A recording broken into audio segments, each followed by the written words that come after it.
Hello, and today we're going to compare bottled mud. On one hand, Citadel Miniatures Stirland mud texture paint, and on the other hand, Army Paint or Warpaint's wet mud.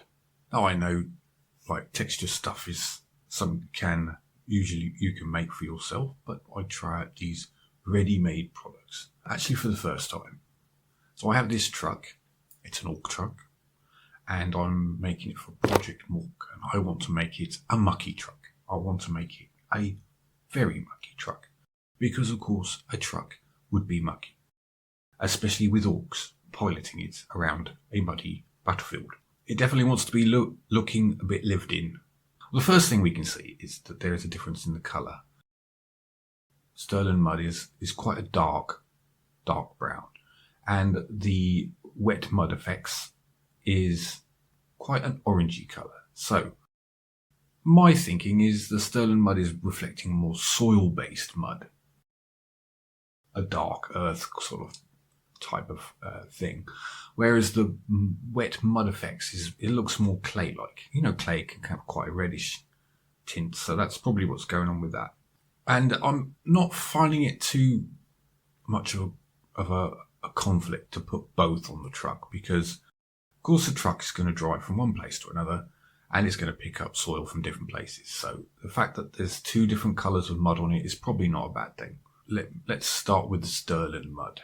First thing that's kind of obvious is that the Stirland mud is quite gritty.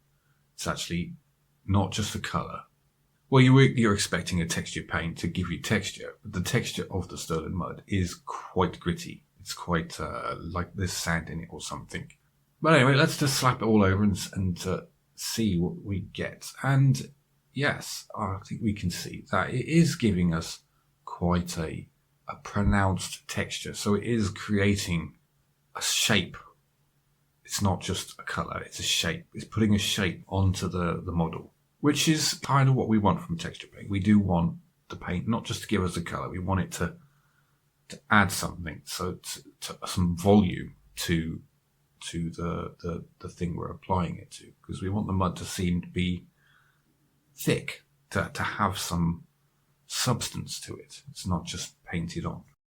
So, but at the same time, although that's what we do want, we want the texture paint to give us texture, it's quite gritty.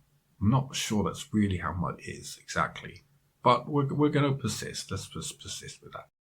So I'm just basically slapping it on pretty indiscriminately, because of course mud is random. Pretty much random, but there are certain places where I'm going to try and catch it, and that's obviously going to be the sort of places where the mud is going to naturally attract on a truck that's driving. So it's going to be the wheels, especially the parts of the wheels that comes into contact with the ground. But I'm also going to do the underside, the axle, though that part of the model is not a part of the model people are usually going to look at, so it's not that huge an issue. But the underneath of the fuel tanks as well, and the front, what do they call it? Or the cow thing. Not cow catcher, but, I don't know what they call it now. What do they call it? Front grille. Something like, no, not front grille. Bumper. Front bumper. I guess you might be in Americans call it something different, I don't know. But you know what I'm talking about. This thing here, look. So, yeah, and the mud guards underneath the mud guards. And actually I'm going to use it to just sort of hide bits I didn't bother painting properly, because there's here on the front, there is some parts of the suspension which is a little bit exposed because it's on the front wheels, and I didn't really paint them, but they would get muddy, so I'm going to mud them up. In fact, it's probably better not to paint things you're going to cover in mud too much, because you're just wasting your effort there.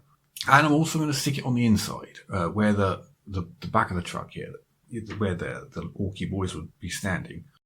Now this model has quite a nice resin texture of metal plates on the inside, so I don't want to cover it too much, but we do want it to look a bit muddy as well. So, and I actually haven't finished painting this back part of the truck, so, but that's okay, because I think, because most of it's going to be muddy, it doesn't need to be painted, except for the parts which aren't going to be muddy, and then I can just paint around the mud, is what I'm thinking.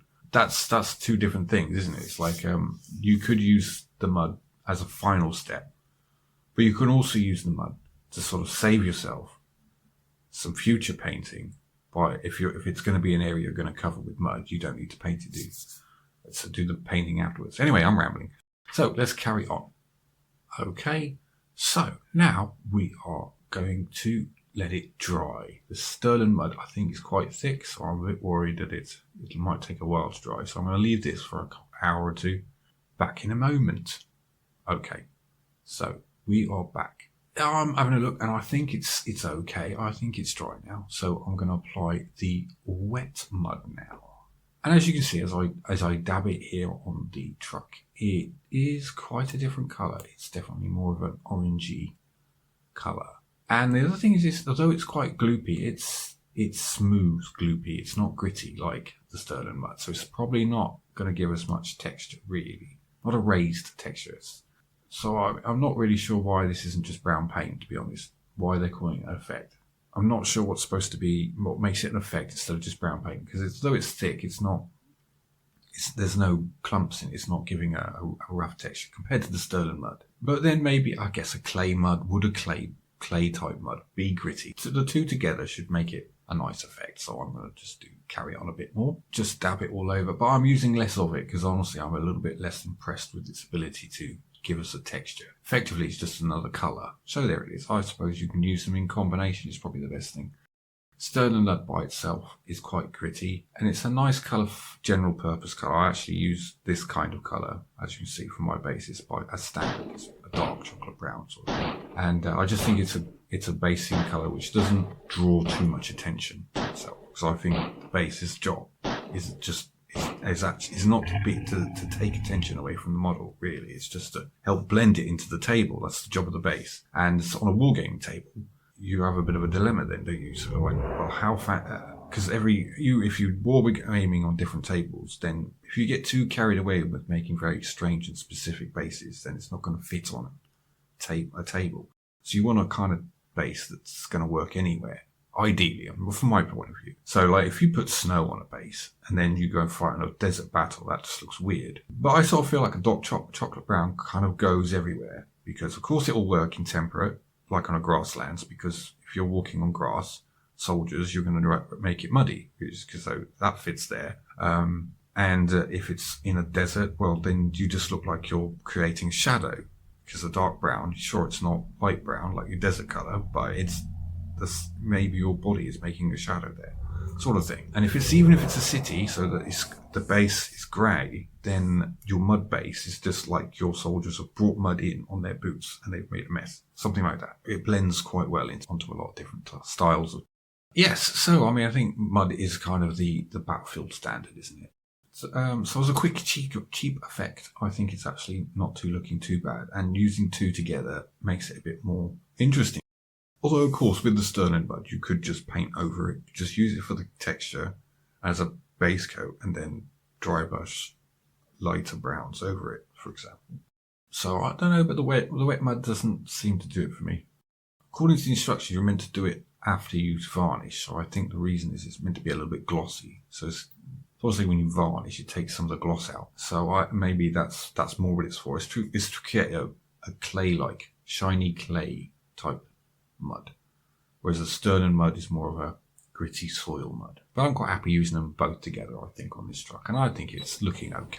In the description of this video, you will find a link to where you can buy these products at a great discount. If you'd like to see this truck as part of Project Morgue, then you can also subscribe and watch this video here. If that was slightly interesting or useful, do like. So that will do it for today, and I hope to see you again soon.